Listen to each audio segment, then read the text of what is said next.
Rural Heritage on RFD TV is brought to you by Rural Heritage Magazine, a bi-monthly magazine featuring articles about farming and logging with draft animal power, small-scale diversified family farming and homesteading, and other aspects of our rich rural heritage. Rural Heritage Magazine, borrowing from yesterday to do the work of today. For subscription information, please call 319-362-3027 or order online at www.ruralheritage.com. So we're going to make us a nice little fireplace poker today, and we'll go in the fire here and we'll start to get our end ready.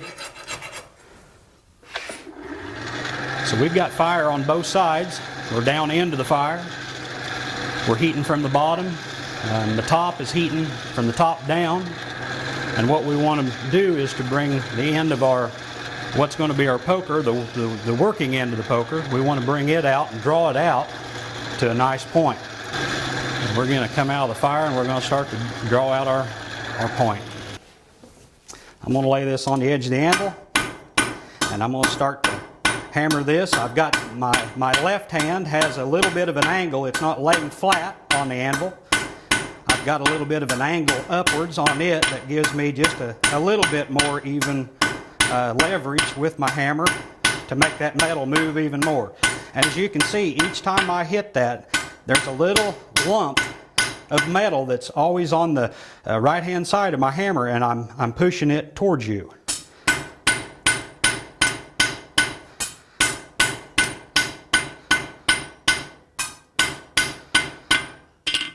Now, as we've been out of the fire a while, the airs are taking the heat out. The anvil actually is also pulling the heat out because it's colder than the steel, so it's drawing the heat out. We've got a nice draw on that. I'm going to get just a little bit more. It just gives me a little bit more area whenever we do our forge weld. Now, you might wonder what forge welding is. Forge welding is how welding was done before electricity. And that is simply by creating a fire, a clean fire, that can get to the right amount of temperature to actually make the layers of the steel start to become molten without actually burning it up. And you can take the two pieces of metal and touch them together and they'll actually stick just like glue. It's almost magic. I was amazed the first time I'd seen it done, and the first time I ever was able to do it myself. Okay, so we're up to a good heat right there. We're going to come back to the anvil. We're going to get just a little bit more draw on this. And as you'll notice, I'm back now on this piece up here where it gets fat.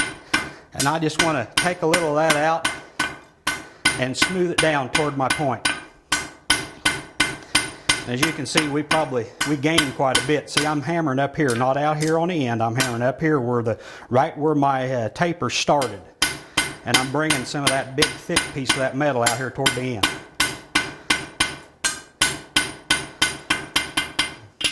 All right. Blacksmithing is all about getting a piece of metal hot, hammering on it. You're going to hammer it crooked. And I'm basically, while you've seen me doing that, I was hammering it almost crooked, turning it over a quarter turn and hammering it back straight from that side. So there aren't really too many mistakes you can make that you can't correct. All right, so now what we're going to do next is I'm going to come out to the edge of the anvil. We use the edge of the anvil, as you notice, quite a bit for a lot of different things.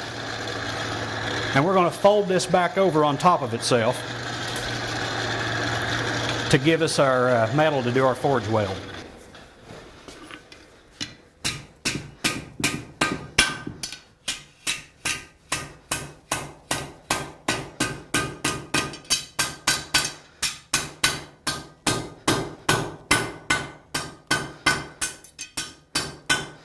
Okay, as you can see, we started out, we drew that out to a nice point. That point used to be here. We folded that around. Now it's back this way. Here's our point. That will form our pull. What we have here is we're going to forge weld that into our poke. So to do that, we'll go back into the fire. But before we do that, I'm going to take what's in this can here. And you'll wonder what it is. It is common household borax.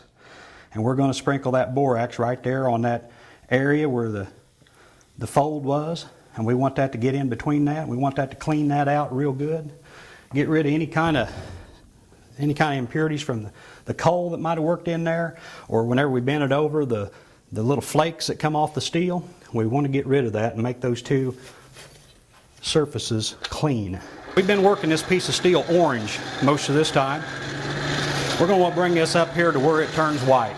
At that same point, your fire inside and your hottest part of your fire is going to be almost white. So as you can see how white that is down in there in the bottom right now, whenever I lay this in here, see how close to the same temperature that looks? It almost blends right in with it. Right there. I'm at forged welding temperature right there. So we're going to prepare to bring this out of the fire. We're going to go to the anvil and we're going to set our weld.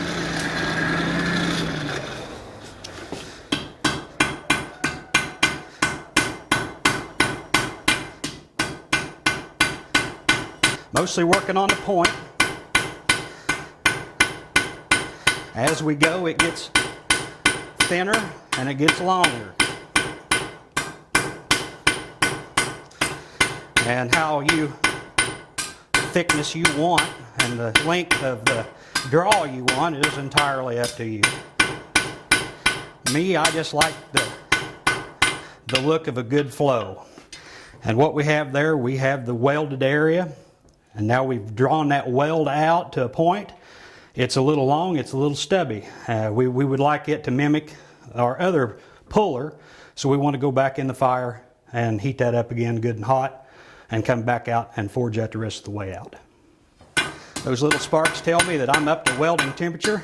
I don't want to hammer this and for my weld to come apart.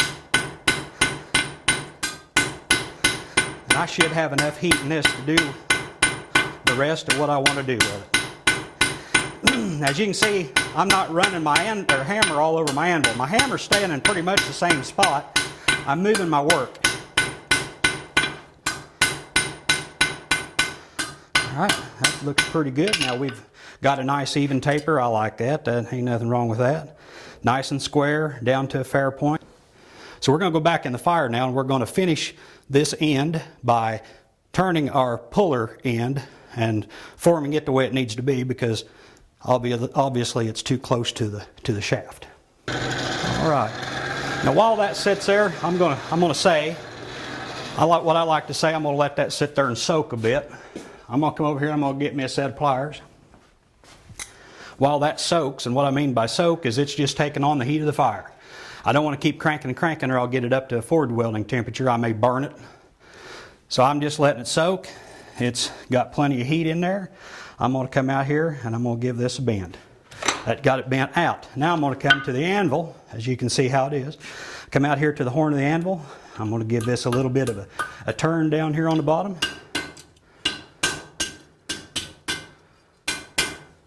Now that creates my pull. Real simple method, real simple technique, real simple design, but a complicated process. So now we've got that part determined. We understand where our end is. Now we have what we want to do with a handle. We've got this end up here. A square handle such as this wouldn't be very comfortable, and there's all kinds of different choices that one could have for handles. You could round up a handle with a loop. You could just bend one over to make a handle, and that's great and fine and dandy if that's what you're into. Me, I like what's called a basket twist handle. And the basket twist handle, it's 4 separate pieces of metal that make up the twist part of the handle, forge welded to the shaft, that will be this piece. We forge weld each end of this end being turned into a loop with a forge welded ring. Alright, now we've got our hook made for our working end of our fire poker, and as we said, we wanted to do something for a handle.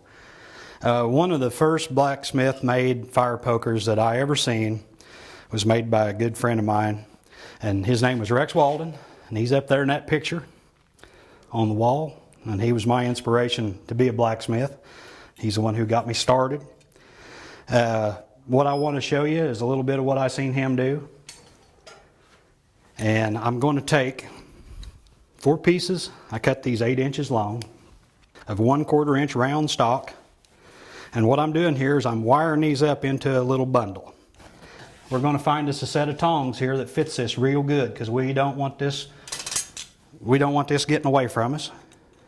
And I'm going to use these, gets a nice hold, and we're going to go into the fire, one end at a time. Now what we got to do is go in here and get her hot.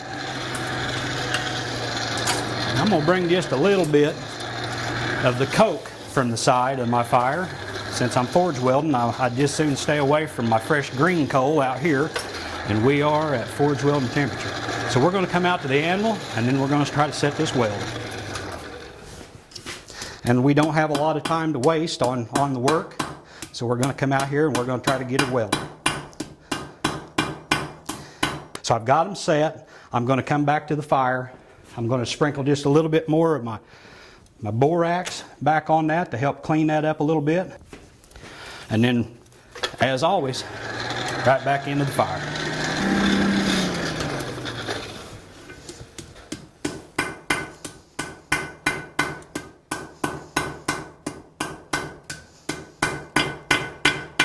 Okay, I've got that welded down there now, and I'm pulling that weld out to make what's called a scarf.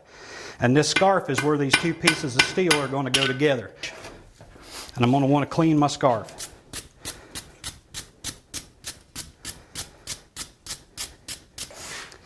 Okay, we're bringing our handle up to temperature. We're on our shaft of our poker, and what we're going to want to do is set a scarf on the end of this to weld the two ends together. One being the shaft of the poker, and the other end that we'll want to weld after that will be the actual handle part. So we're going to come out here to the anvil. We're going to come out here to the edge of the anvil, and we're going to start to make us a little scarf here.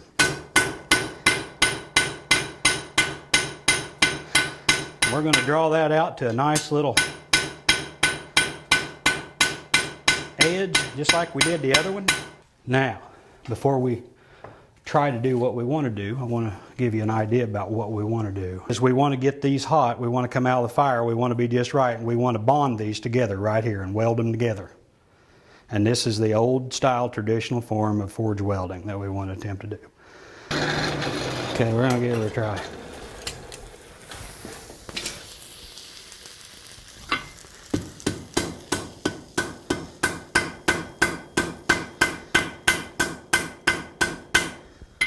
Praise the Lord, hallelujah. Alrighty, now we've got our first stick. It's not perfect, but we're going to go back in the fire and we're going to finish welding that. Okay, we're going to try to fix what just didn't quite take on the last time. I'm going to try to stick that right there in that area. Alrighty.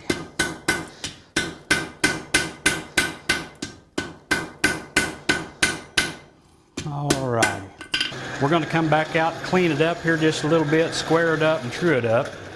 We'll come out to the anvil. We're just going to true this weld up a little bit where it was just a little bit off. That looks pretty good right there. We're going to go to the other end now, and we're going to forge weld our other end out to a point.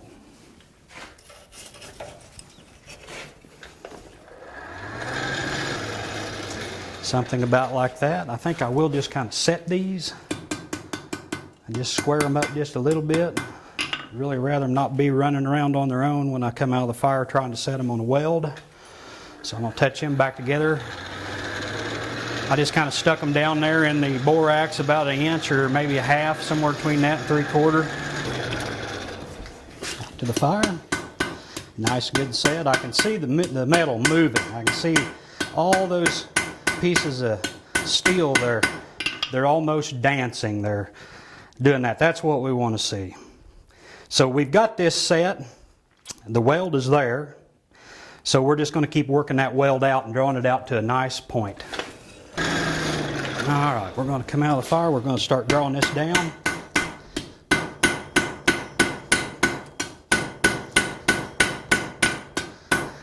Now mind you, we want to keep a good forge weld temperature on that when we start to do that. If we don't, we're going to end up breaking our weld where those four are together.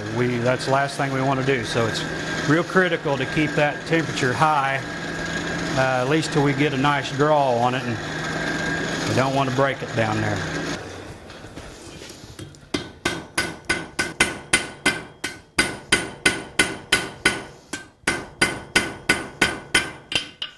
Okay, about to the end of the color that I want to work it into.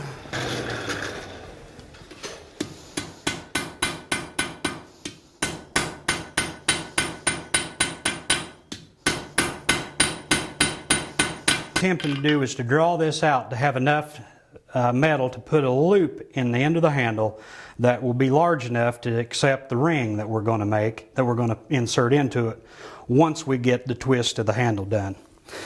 I'm going to cool it off just a little bit. Okay. If you can see this, I'm hot on 3 sides. This side right here that's above me is a different heat. It's a different color. I'm going back in the fire. I'm not going to twist it. It will not twist the way you want it to twist. It needs to be uniform all the way around. All right, that looks pretty good.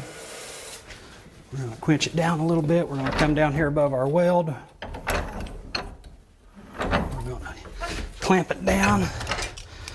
We're going to get our twisting tool here. We're going to come up just above where the heat is. And we're going to start our twist. See how easy that twists right around there? There is a point where you're going to want to stop.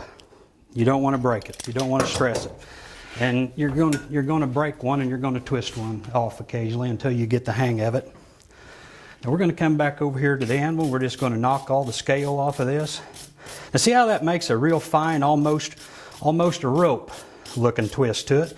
And I've left these handles that way. And there's nothing wrong with that. It makes a nice handle. Into that, as I come out of the fire, all the time I'm looking at that to make sure I'm at the heat that I want to do before I do that, as far as for my next. Okay, now as I said before, nice reverse twist, down pressure, going backwards. If I can get out of the way of the camera. Nice down pressure, going in reverse, and you'll just watch that open up and spread like magic. Okay, we've got to our point where it's starting to cool down.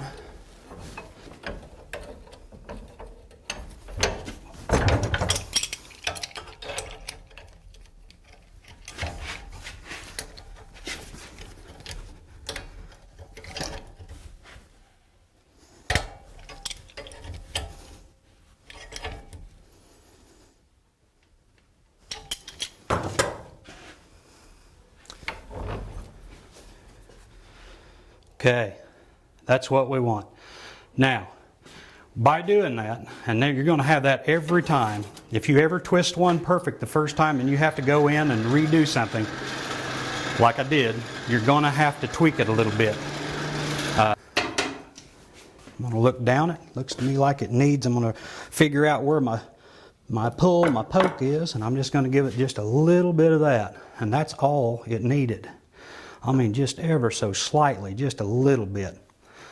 Just a little bit. I'm going to roll it to make sure my 1/4-inch pieces are pretty much uniform, and they pretty much are. Too close to worry about. And there you have the basket twist. And that was one of the first blacksmith things I ever seen made. And I'm telling you, that's one of the things that hooked me on blacksmithing. That's just, it's almost like magic. And it thrills me as much today as it did the first time I seen it done. We've got this end with the point on it. We got to do something with that. Let's just kind of put this in the fire with just that end. Let that soak there just a minute, because it ain't going to take a whole lot of heat to get that to do what we want it to do. We'll get our hammer back out. We'll start us a turn in this and a loop. Now what we want to take into consideration is always, my hand is always feeling for where the pull is.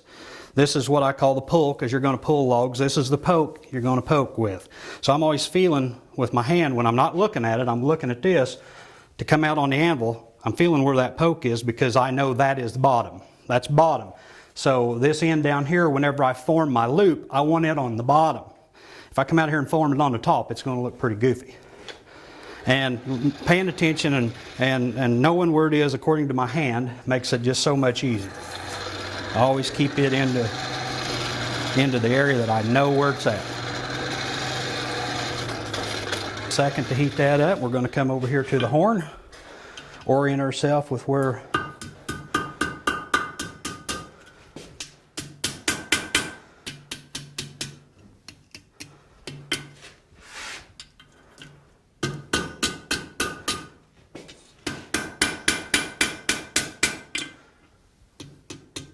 all right.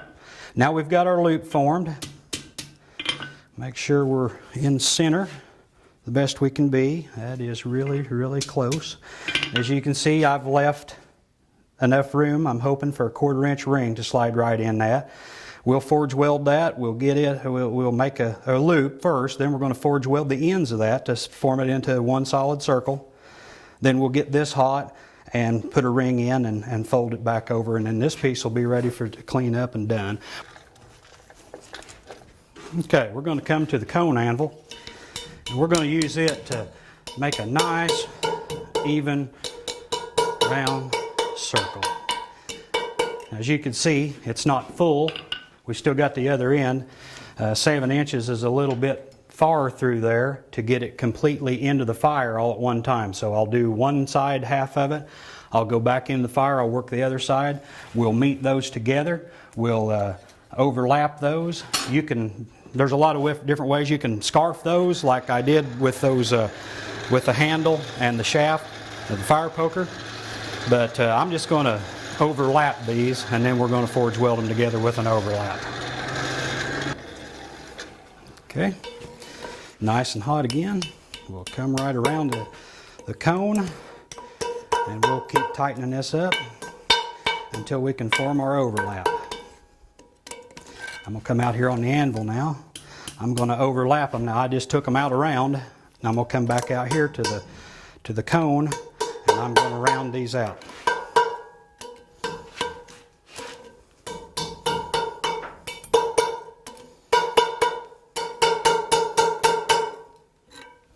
Such as that.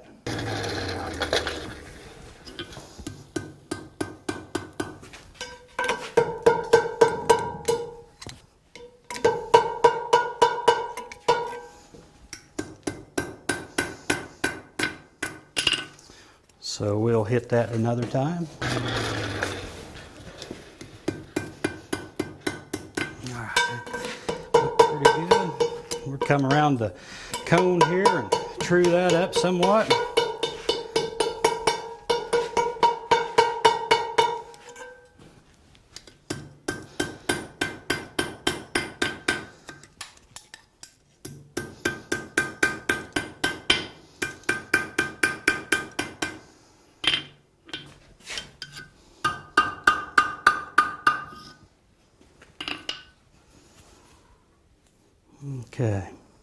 Okay, now we've got our loop made.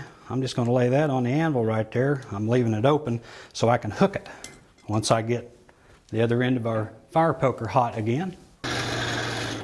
All right, we're going to take our loop, we're going to come and hook our piece, turn it over upside down the other way, give this a couple of little taps, close the loop to where the hook can't come out, and there we have our nice, primitive, wonderful little fire poker. This program is available for purchase. To order your copy, please call 319-362-3027 or visit www.ruralheritage.com. Rural Heritage is a bi-monthly magazine dedicated to draft animal farming and logging, as well as other aspects of our rich rural heritage. It is published by Mishka Press, which also offers a complete line of back-to-the-land books, DVDs, and calendars. Call or write for a catalog or subscription information, or visit our website at www.ruralheritage.com.